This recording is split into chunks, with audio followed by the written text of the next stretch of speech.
Hello friends, स्वागत है आपका GT engineering academy YouTube channel पर।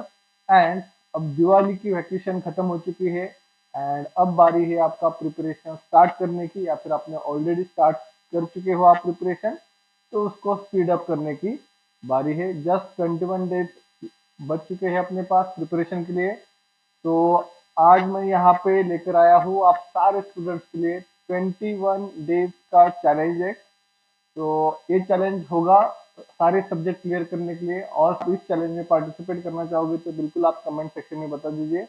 आपके रिजल्ट में, इस सेमेस्टर के रिजल्ट में कोई भी यप नाम का लेटर नहीं दिखना चाहिए। और ये पॉसिबल है अगर आप 21 दिन का चैलेंज लेते हो एंड उस चैलेंज को कंसिस्टेंसी के साथ ईमानदारी से आप अगर पूरा करते हो तो बिल्कुल आपका रिजल्ट जो है ऑल क्लियर रहेगा। तो उसी बारे में आज हम थोड़ा बहुत डिस्कस करेंगे। और 21 दिन तक मैं हर दिन यहाँ पे आपके लिए, सारे स्टूडेंट्स के लिए कुछ ना कुछ वैल्यू एडिशन करने की कोशिश करूंगा। मेरा जो कुछ एक्सपीरियंस है उस एक्सपीरियंस से मैं आपको गाइड करने की कोशिश करूंगा। एंड साथ ही साथ जो मैंने मिस्टेक करी है वो आप मिस्टेक ना करें, इसके लिए भी मैं आपको गाइडेंस दूंगा। तो अगर आप चैनल पर नए हो तो चैनल को जरूर सब्सक्राइब करेगा, आपके दोस्तों के साथ शेयर करेगा। तो अब हम वीडियो को स्टार्ट करते हैं। इंजीनियरिंग में एडमिशन लिया है और बैकलॉग से परेशान हो, या फिर विदाउट एटीकेटी इंजीनियरिंग करना चाहते हो, बैकलॉग क्लियर करना चाहते हो, तो सारे स्टूडेंट्स के लिए जीटी इंजीनियरिंग एप्लीकेशन पे exam oriented all the PYQ questions and answers included exclusive courses design किए गए हैं। लिंक मैंने डिस्क्रिप्शन बॉक्स में दे दी है, आप जाइए वहां पे डेमो लेक्चर देखिए एंड अगर अच्छे लगते हैं आपको तो बिल्कुल आप परचेस करके पढ़ाई कर सकते हो। तो 21 days challenge for all clear result. तो 21 दिन ही बचे हैं अपने पास, ठीक है। लेकिन अगर आप पॉजिटिवली देखेंगे तो 21st डे, 21 डे, 21 दिन 21 रातें बहुत टाइम होता है, ठीक है। तो इसको प्रॉपर यूटिलाइजेशन करना है, ठीक है।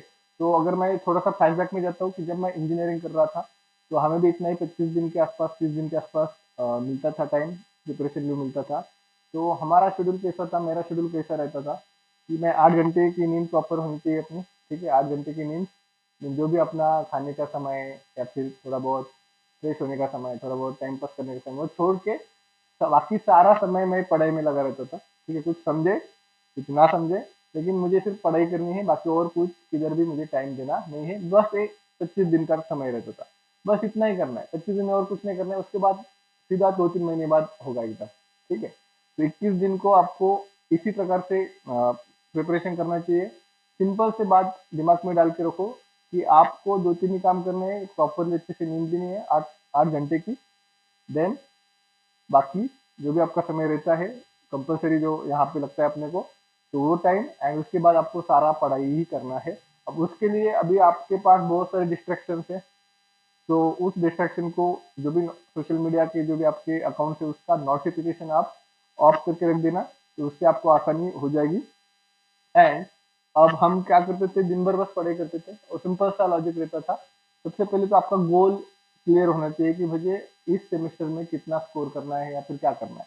अब उसमें जो मेरा ऑब्जर्वेशन है उसमें अलग अलग तरह के स्टूडेंट्स होते हैं, उनके अलग अलग गोल्स होते हैं, राइट।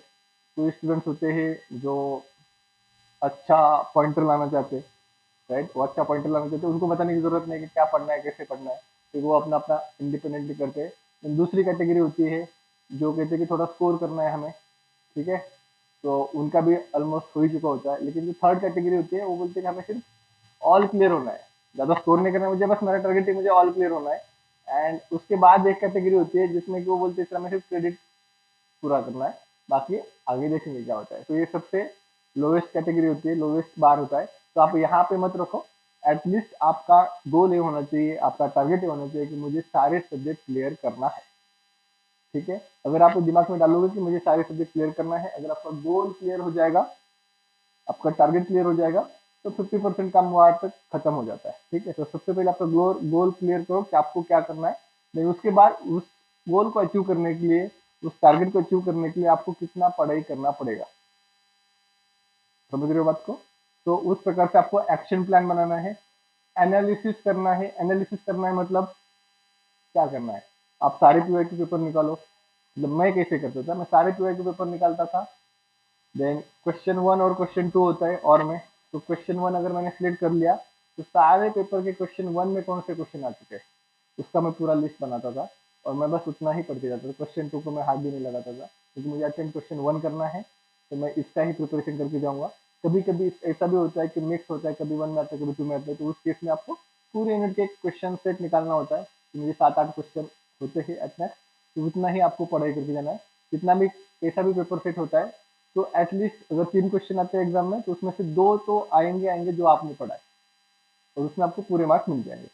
तो इस हिसाब से मैं स्टडी करता था। तो आपको एनालिसिस करने की जरूरत थी कि कौन से टॉपिक है, देन कौन से टॉपिक पे ज्यादा बार क्वेश्चन पूछा है, तो उसका एनालिसिस खुद करो। भले एक दिन पूरा दिन जाने दो सारे सब्जेक्ट निकालने के लिए, लेकिन एनालिसिस करना बहुत जरूरी होता है। सारी पढ़ाई नहीं करनी होती है, ना किसी से होती है, उसके लिए रेगुलर पढ़ाई करनी पड़ती है। तब 21 दिन में तो सारा होगा नहीं, तो आपको ये एनालिसिस करने की बहुत ज्यादा जरूरत है। एंड देन एनालिसिस होने के बाद देन बारी आती है कि अब आपका जो टाइम शेड्यूल है, उसको अब मैं ये नहीं कहूँगा कि आपने सुबह पढ़ना चाहिए, आपने रात में पढ़ना चाहिए। जो भी आपका स्ट्रेंथ है, जो भी आपको जिस भी टाइम पे आप कंफर्टेबल हो, उसमें आपको पढ़ाई करनी है। अगर आपको सुबह कंफर्टेबल है, जल्दी उठ के आप कर सकते हो, तो वेल एंड गुड। अगर नहीं भी कर सकते तो रात को देर तक कर सकते हो, जैसा भी आपका नेचर है उस हिसाब से आप कर सकते हो। लेकिन ध्यान रहे कि आपको रेगुलर पढ़ाई करनी है, क्योंकि अगर रेगुलर कोई भी चीज करते हो, तो उसका रिजल्ट एंड में बहुत ज्यादा मिलता है। अब शुरुआत में तो बहुत सारे स्टूडेंट स्टार्ट करेंगे, तो फिर बहुत सारे स्टूडेंट का स्टार्ट ही नहीं होगा। तो सबसे पहले तो स्टार्ट होना जरूरी है, डिसाइड करना जरूरी है कि अभी अपने को पढ़ाई करने का है, तो डिसाइड करना जरूरी है। डिसाइड होने के बाद फिर शुरुआत में आपको हो सकता है 2-4 दिन आपको कुछ समझे ही ना, हो सकता है कि आप जो कर रहे हो वो आपको याद ही नहीं रह रहा है, हो सकता है कि आप सारा भूल रहे हो पढ़ने के बाद भी, कोई बात नहीं, फिर भी आपको पढ़ते रहना है। डेली कंसिस्टेंटली आपको हर दिन स्टडी करते रहना है। देखो क्या होता है, जो मेरे एक्सपीरियंस में बताता हूँ, हमें भी मतलब जब मैं पढ़ाई करता था तो मुझे भी 4-5 दिन तो कुछ समझता ही नहीं था कि जो हम पढ़ रहे हैं वो कुछ याद ही नहीं रहता था कि क्या पढ़ रहे हैं। लेकिन जैसे जैसे हम डेली पढ़ाई करते थे, देन 15, 16, 17, 18 दिन ऐसा आता था कि हम जो भी पढ़ रहे हैं, आप जो भी पढ़ोगे वो आपके डायरेक्टली ध्यान में रहेगा, उसका आपको रिवाइज करने की भी जरूरत नहीं पड़ेगी। ठीक है, तो आपको डेली कंसिस्टेंटली पढ़ाई करनी है। क्या करना है, पीवाईक्यू क्वेश्चन सॉल्व करने हैं, बस पीवाईक्यू करो, और कुछ करने की जरूरत नहीं। फर्स्ट प्रायोरिटी होना चाहिए कि सारे सारे करो, लेकिन एक दो करके जाओगे तो फिर गड़बड़ हो सकती है, तो सारे करके जाओ पीवाईक्यू। एंड अब और एक बात बताना चाहूंगा मैं आपको यहाँ पर, कि जैसे M3 में यूनिट 4 है, तो यूनिट 4 में क्या होता है, कौन से टॉपिक है, उसमें टॉपिक है आपका एंगल बिटवीन टेंजेंट, देन दूसरा है आपका डायरेक्शनल डेरिवेटिव, देन तीसरा टॉपिक है आपका इरोटेशनल। ठीक है, मान लो कि आपके 3 टॉपिक है यूनिट M3 यूनिट 4 में, angle between tangent, direction derivative और इरोटेशनल। तो आपको क्या करना है, आपका टारगेट ये होना चाहिए कि हर दिन एक टॉपिक का सारा स्टडी होना चाहिए। एक टॉपिक के ऊपर 8-9 एग्जाम्पल मैक्सिमम होते हैं, मैं मैक्सिमम बोल रहा हूँ, बहुत सारे तो 4-5 ही एग्जाम्पल होते हैं, उसमें से रिपीट हाइलाइटिंग होके आता है। तो आपको हर दिन एक टॉपिक करना है, ये ध्यान में रखना पड़ेगा। अब पढ़ाई कितने घंटे करना है, मैंने तो पहले बोल रखा है आपको कि नींद होने के बाद, खाना पीना होने के बाद जो भी सारा समय बचता है उसमें आपको पढ़ाई करनी चाहिए। रात को सोने से पहले थोड़ा बहुत आप देख लो, इंस्टाग्राम देखना है आपको, यूट्यूब देखना है, इधर उधर देखना है, मतलब मैक्सिमम टाइम आपका पढ़ाई ही होनी चाहिए। ये आप बार बार दिमाग को बताते रहो कि मैं क्या कर रहा हूँ। ठीक है, क्योंकि 21 दिन और 21 रात अगर आपने अच्छे से पढ़ाई करी, तो पूरा सेमेस्टर भर में जो भी किया है वो सारा माफ हो जाता है, अगर रिजल्ट अच्छा आता है तो। अगर सेमेस्टर भर में भी आपने अच्छा नहीं किया है और अभी भी नहीं करोगे, तो फिर रिजल्ट तो खराब आ ही गए। और पिछले सेमेस्टर में जो किया है वही इस सेमेस्टर में करोगे, तो पिछले सेमेस्टर में जो रिजल्ट मिला है वही रिजल्ट आपको इस सेमेस्टर में भी मिलेगा। तो आपको क्या करना है, हर एक यूनिट वाइज आपको टॉपिक निकालने हैं, कौन से टॉपिक के ऊपर क्वेश्चन आता है, और डेली 1 टॉपिक एक सब्जेक्ट होना चाहिए। अगर आप डायरेक्ट सेकेंड ईयर के स्टूडेंट हो, तो आपको इस बार ओनली 5 सब्जेक्ट है, तो उसका आप अपने हिसाब से टाइम टेबल बना सकते हो। मैं डायरेक्ट कितने भी सब्जेक्ट होंगे आपके, अगर डायरेक्ट सेकंड ईयर के हो या फिर रेगुलर हो, तो हो सकता है किसी के बैकलॉग हो। अगर आपके 10 भी सब्जेक्ट है ना, तो सीधा उसको डिवाइड करो, दिन भर में पास करने हैं, नाइट को पास करना है। लेकिन 10 के 10 सब्जेक्ट की आपको डेली पढ़ाई करनी पड़ेगी, अगर 10 सब्जेक्ट है तो। फिर 5 सब्जेक्ट है तो आपको 5 सब्जेक्ट की डेली पढ़ाई करनी, डेली पढ़ाई करो, हर दिन एक टॉपिक होना चाहिए। और पीछे मत रहो, अगर मान लो कि आपके 6-7 सब्जेक्ट है, 3 सुबह करने आपको, दिन में 3 नाइट में करना है, तो दिन में जो 3 है वो होने ही चाहिए, उसमें से एक नाइट में नहीं जाना चाहिए। अगर ऐसा करोगे, आप लेट गो एटीट्यूड दिखाओगे, तो फिर ऐसे आगे आगे आगे होता जाएगा और फिर आपका पूरा होगा नहीं। तो आपको स्ट्रिक्टली आपके जो भी प्लान बनाया है उसको फॉलो करना है, ठीक है। शुरुआत में रिजल्ट आपको नहीं मिलेगा, शुरुआत के रिजल्ट छोटे होते हैं, इसलिए बहुत सारे लोग गिव अप कर देते हैं। शुरुआत के रिजल्ट ज़्यादा बढ़िया नहीं होते हैं, इसलिए बहुत सारे लोग डिमोटिवेट हो जाते हैं। लेकिन शुरुआत के रिजल्ट को देख के डिमोटिवेट नहीं होना है। शुरुआत में आपको नहीं समझ सकता है, ऐसा हो सकता है, शुरुआत में आपको नहीं ध्यान में रह सकते, ऐसा हो सकता है, लेकिन आपको करते रहना है, करते रहना है, करते रहना है, करते रहना है। एट द एंड आपका सारा आपको बेनिफिट ही होने वाला है। तो आपने एनालिसिस कर लिया, एक्शन प्लान बना लिया, देन सबसे इम्पोर्टेंट कंसिस्टेंसी, जो मैंने अभी कहा कि आपको रेगुलर पढ़ाई करना बहुत ज़रूरी है। तो अभी टाइम बहुत कम है, पढ़ाई बहुत ज़्यादा है, तो उसके लिए आप अलग अलग रिसोर्सेज यूज़ कर सकते हो। देखो डिकोड भी अवेलेबल है, ठीक है, लेकिन डिकोड में कुछ कुछ मिस्टेक भी होते हैं, ठीक है। तो आपको वो भी समझ में आएगा, अगर आप ज़्यादा पढ़ाई करोगे तो वो भी समझ में आएगी, आएगा आपको।